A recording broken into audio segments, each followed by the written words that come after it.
Take a deep breath in through your nose and out through your mouth. Breathing in, repeat after me.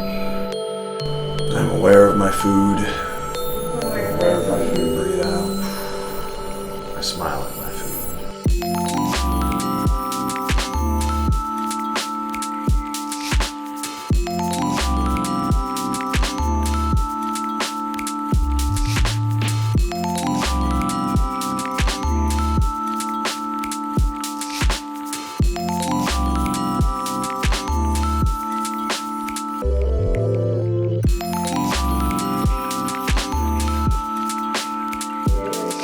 When I married my wife and I witnessed the joy that comes from cooking from scratch, the deep meditative aspect of it on occasion, the intimacy that you develop with your food, the idea of owning dinner in the way that when you sit down to dinner, you just have an appreciation for every last ingredient that went in there. You know, coming from a guy who used to just dump Kraft macaroni and cheese in the pot, or pour myself a bowl of cereal for breakfast.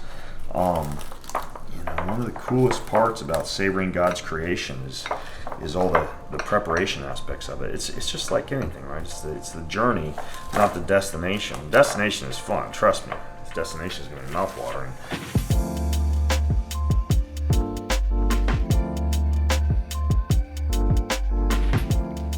A lot of times it's grass-fed, grass-finished steak tends to be kind of lean, without a lot of those nice fatty deposits that just give it a great mouthfeel. But these steaks actually tend to have a pretty decent fat cap on them. You're going to be having steaks that bare minimum you'd pay about $100 to $120 for this cut. Wow. In any steakhouse. It's the little details that really make your steak stand out, to amplify the flavor. Drying steaks and making sure there's not a lot of moisture is going to give us a little bit better crust and caramelization and mouthfeel.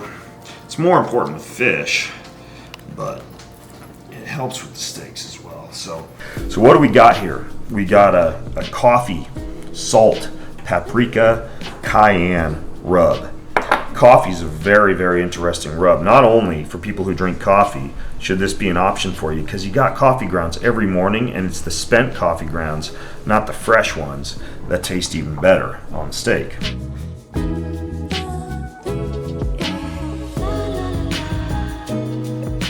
It's just environmentally friendly. You're reusing a great ingredient in your kitchen. Coffee is also known as one of those foods that has like these anti-carcinogenic properties. It's an antioxidant. That's why it's so good for things like diabetes and cardiovascular disease and just general health overall. But the cool thing is that by the nature of it being an antioxidant, when we heat up these steaks, and there's some smoke and there's some burning and there's some fire, the coffee helps to protect our own bodies against some of that oxidation that occurs in the steak when we're cooking it. So we get the health benefit too. You don't get a buzz from it. It doesn't keep you awake. And if you've never had a coffee rub steak, you're in for a treat. And don't worry, you don't like tasting grounds or anything like that. Growing up in a health and fitness industry very focused around protein powders and man-in-a-can drinks and all sorts of supplements that are supposedly healthy but all come in packaged format, just like Trader Joe's and Costco and Walmart to a certain extent. When I really began studying how our ancestors ate, how the longest lived people on the face of this planet eat, in Sardinia and Okinawa and Loma Linda and in Costa Rica and all these areas around the world where there's a disproportionately high number of centenarians. Are those the blue zones? They call them the blue zones? Yeah, they call them the blue zones. One glaring aspect of their diets is that everything is just recognizable from the earth. There's not a lot of not a lot of stuff that you eat out of a package And when I realized that true health is not shopping at GNC, right? True health is like going out to your backyard and finding an organic farm and going to the farmer's market and handpicking your vegetables. I mean, that's the way that you really truly feel alive and connected to your food, and that's where you get the energy out of the food. We're all basically batteries. All our cells operate with this very unique electrochemical gradient across the membrane, therefore dictating that in order to be truly healthy, yeah, you want to eat healthy. Yeah, you want to move and exercise. But you have to keep your body's battery charged. So now we're finding out things about health we never really knew before, like infrared light from the sun is amazing for charging up those, those body's batteries with photons of light. Going outside barefoot and just walking barefoot on the surface of the ground is incredible for inflammation, for sleep, just basically getting what are called negative ions from the surface of the earth, which help to keep that battery charged. We know that heat and cold, which are becoming increasingly popular, like the Wim Hof guy, and people championing saunas now. Sauna and cold on a regular basis is incredible for the human body. Yet we all hear you're supposed to go to the gym and bench press, but getting in a sauna, getting cold almost every day, and then hydration, but hydration with careful attention paid to how many minerals are in your water, how clean and pure that water is. I tell you what, somebody who's eating healthy and exercising already, if they dial in light exposure, earthing, grounding, heat, cold, water, and minerals, that's like the next frontier of health. And the cool thing is, it's kind of like old school, right? It's what our ancestors worked on. What we got now is this one's pretty cool. This is a cinnamon cacao. This is the cacao I was talking about. And we got some salt in here. Little bit of pepper, but not as much pepper as I put in that one. The pepper that I put in that one is very special. It's called Grains of Paradise. Grains of Paradise has been proven in research to speed up your metabolism and to help you to burn fat, which means that these steaks are going to have 0 calories in them. Joking. Little substitutions here and there. Drinking an organic biodynamic wine rather than a big old California cab full of 80 plus different preservatives and herbicides and pesticides. Choosing a pepper that actually speeds up your metabolism if you're interested in things like, fat loss and weight control. Choosing salts that are super mineral rich. We've got some great salts in here. What we're going to do next is one final step on our sweet steaks, then we're going to get these guys on the smoker. You can use a really nice honey. You can use a molasses. I really like the way that a little bit of maple tastes for a little bit of a sweet touch on these steaks, and just a touch of caramelization.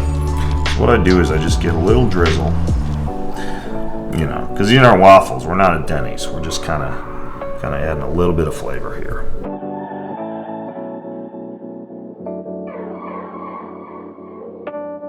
Rub that in.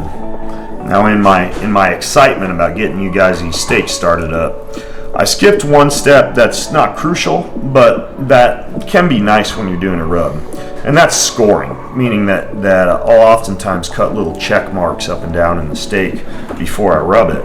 I didn't do that tonight, so we're all gonna die.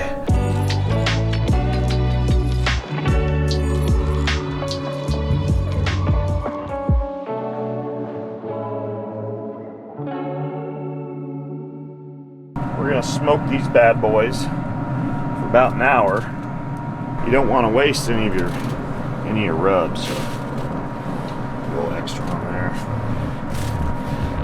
Or we could make coffee with it tomorrow morning. These guys just sit in there for an hour. They don't need to be flit. They don't need to be tended to. They're just deep in smoke, just absorbing all that pecan pellet goodness. We're gonna use the same butter sauce for both steaks, just because it's can't fail. Thyme and rosemary. So there was a study that came out a couple of years ago that shows that when blueberries are consumed along with beef, you get an increase in stem cells. And so sometimes when I make this butter, I'll actually put blueberries in the butter and make a blueberry infused butter, just because you can eat your steak and get younger at the same time. Who doesn't want that? And the other cool thing about doing an hour-long smoke beforehand is the texture of the steak just gets really even throughout. Rookie mistake, left a little bit of wrapping on that guy. And a little bit of wrapping on that guy. Don't tell anybody. Guys, so this basically oxygenates the wine and also structures it as you pour it through. You get a lot better flavor. I do this with water, with wine. It's basically like imagine that your wine was tumbling down a fresh mountain spring. It just makes the wine taste alive and amazing. It's like this whole series of like glass beads that it passes through. I have a filter for all the water in my whole house that passes through the same type of thing.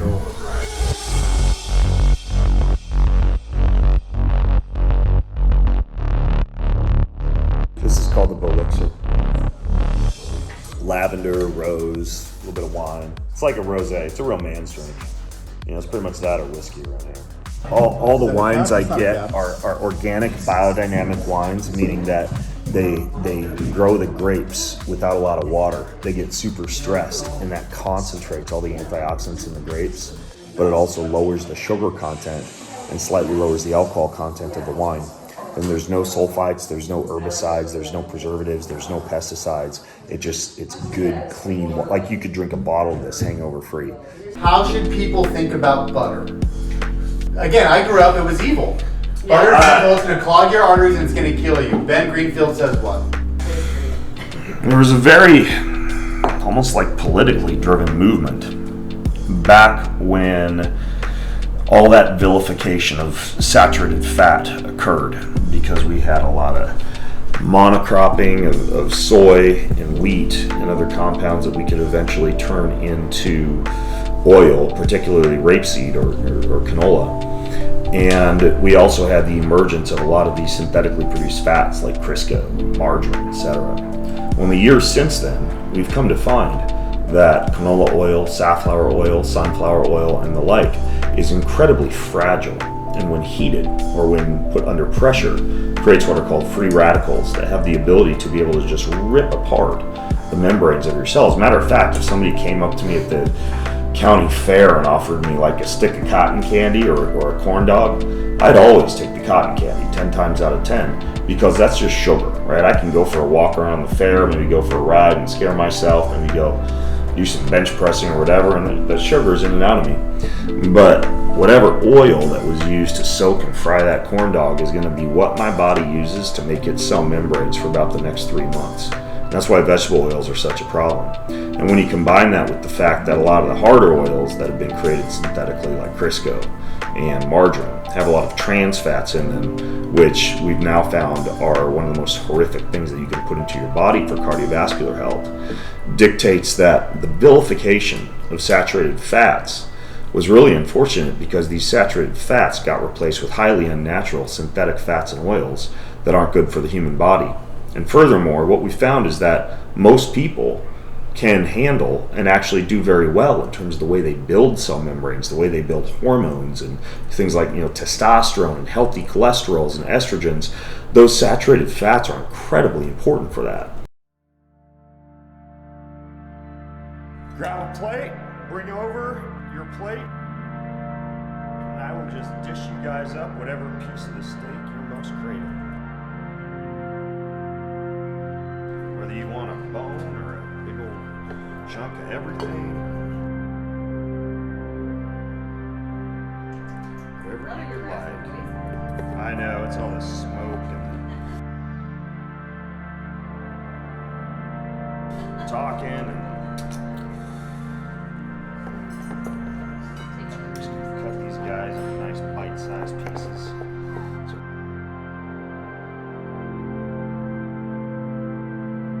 Buddy can grab like a bone piece or another piece you would like.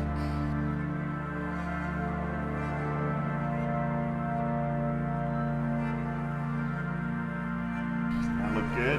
This, my friends, is just like a perfect medium rare. You see that? Exactly what we're going for. Nice fatty calf. And again, this one that I'm cutting into right now, this is more of kind of like the coffee rub. The other ones, the long bones, are a little bit more like a sweet rub. Are these sizes I'm cutting these into pretty good for everybody? Just like grab one and one of the other. Yeah, you'll just have to basically like choose your favorite child and decide which flavor that you would like bone